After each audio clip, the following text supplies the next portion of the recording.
Comment a démarré le club Et en quelle année? Cinquantaine d'années, donc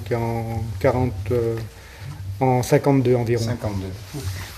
52. Un des premiers présidents, c'était Chazla. Et le club a démarré, il avait une salle qui était vers la gare, une toute petite salle. Et là, il y avait... Bon, il y a quoi, un tapis qui était à peu près grand comme cette surface, là, environ 20 mètres carrés, quoi, 20 mètres carrés, avec les murs, c'était pas évident. En quelle année le club a-t-il dépassé les 100 licenciés? En 72, je me rappelle qu'on était là, il y en avait au moins 100. Et je vais vous donner une anecdote, une fois j'étais là, je faisais l'échauffement ici, il y en avait tout plein, il y en a deux qui sont rentrés incognito dans la salle, c'était Achille et Nantais. Alors qu'il était conseiller à Petit Cœur, était venu et tu as dit, il y a les mouches qui volent. Quelle a été la première ceinture noire du club? Alors moi je dirais, c'est un des deux, c'est soit Fangil, du club. Fangil était ceinture noire, Manganon ceinture noire, j'étais ceinture noire. Voilà. C'était moi. Après ça a été toi. Oui, non, mais... Le deuxième, c'était Henri. Oui, c'était moi. Henri, et tu l'as passé. 65, c'est possible. Oui, tu as passé ta ceinture à Annecy. Et moi, les katanas, je les ai passés à Valence avec Mickey. Qui a gagné les premiers championnats de Savoie en premier? Parce que dans les adultes, on n'était que 2 ou 3 à faire les compétitions. Juzik, Midali, Mickey. Alors, je me rappelle, des fois, ça dépendait, Chouin nous accompagnait. Et bon, ben, ça tournait chacun dans sa catégorie, quoi. On n'était pas nombreux, hein, Savoie. Hein. Par contre, dans les jeunes, parmi les jeunes, les premiers, c'était les Baudins, c'était les qui ont été à Coubertin, même. Alors, oui, après, donc, on a eu quand même des garçons qui étaient très bien, des bons judokas. Donc, il y en a un qui s'appelait Thierry Deville. Ben, on a eu Bernard Monin. Bernard Monin, c'est pas pareil. Il est passé ceinture noire avec Richard à Paris. À Paris, oui, mais ça... Ouais. C'est Courtine qui les a gradés ceinture noire. Ils avaient terminé tous les deux en finale, donc à Paris, à Coubertin.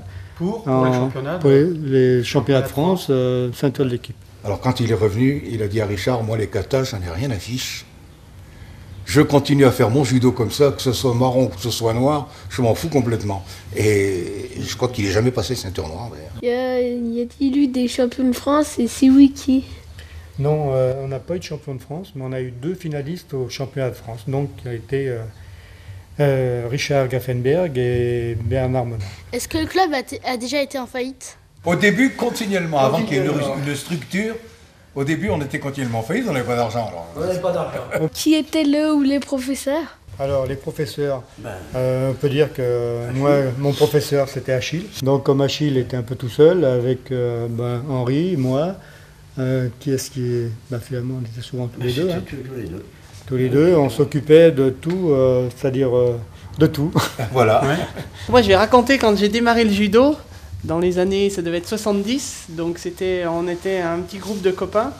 Et le médecin nous avait conseillé d'aller faire, pour se développer un peu, faire du judo.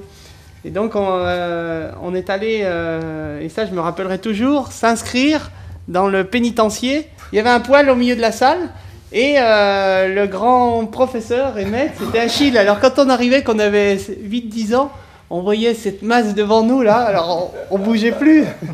Je me rappelle toujours de tes pieds, parce que je sais pas, comme on était petits, on regardait tes pieds et on se prenait des balayages sans arrêt et hop. Mais bon, on était contents et en plus ils se laissaient tomber alors. Combien y avait-il d'entraînements par semaine et qui durait combien de temps? Il y a environ 3 entraînements par semaine.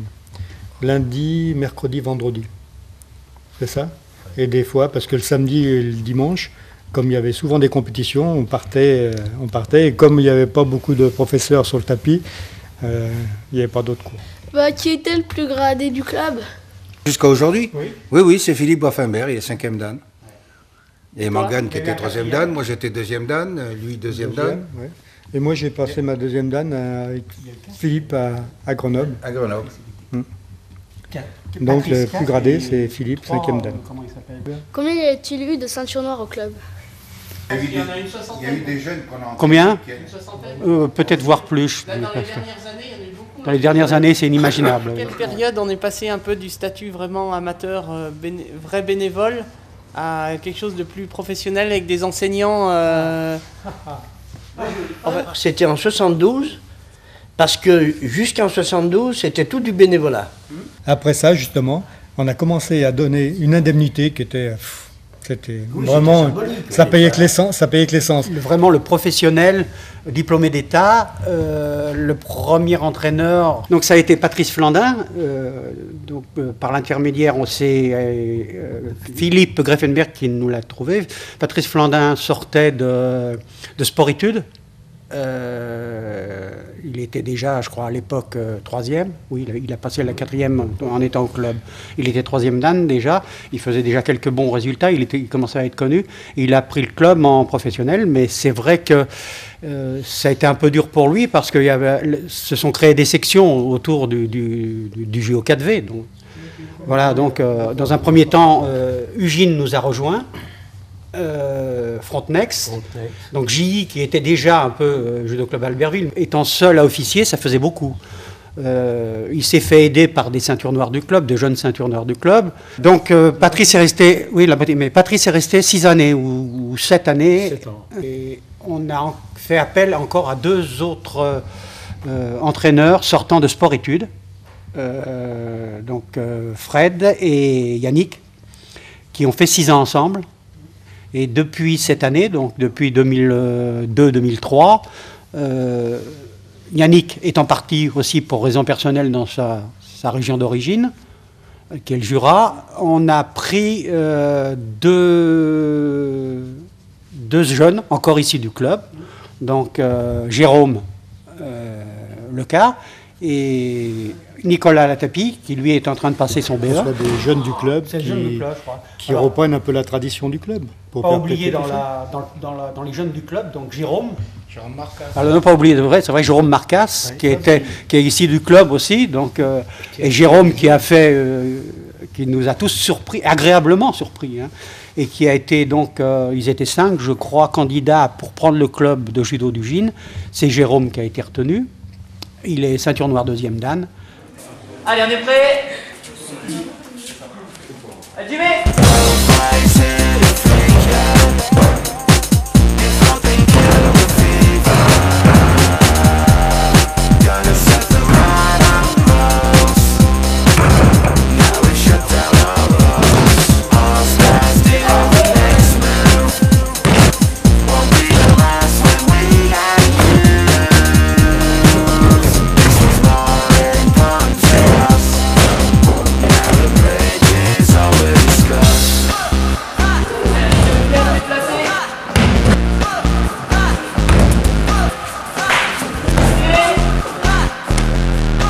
Combien il y avait de licenciés la première année? Ouf!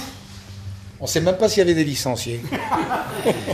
Il y avait du monde, mais La première année, on n'était pas passé à la fédération. Puis après, on a dit, tiens, il faut quand même qu'on rentre un peu dans le vif du sujet. Mais pas des masses. Hein. Est-ce qu'il y avait des filles au club? Si oui, qui étaient-elles? Il y avait, au club, à l'époque, on avait beaucoup de filles. Enfin, beaucoup, moins que les garçons, mais peut-être bien un tiers des filles. Et les filles qu'on a eues, il y a une nombreuses qui ont été championnes de Savoie.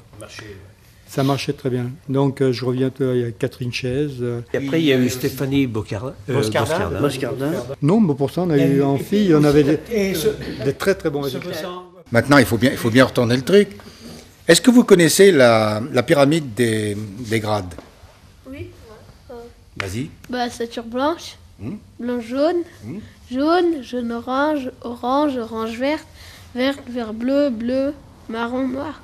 Voilà. C'est que j'ai quand même beaucoup voyagé et j'avais toujours mon kimono dans ma valise. Et quand j'allais dans n'importe quel pays, que ce soit en Amérique ou au Japon, parce que j'étais d'autres fois, j'arrivais à un club, moi je parlais pas du tout anglais, ils voyaient, je disais judo, j'étais reçu comme si on me connaissait depuis de nombreuses années.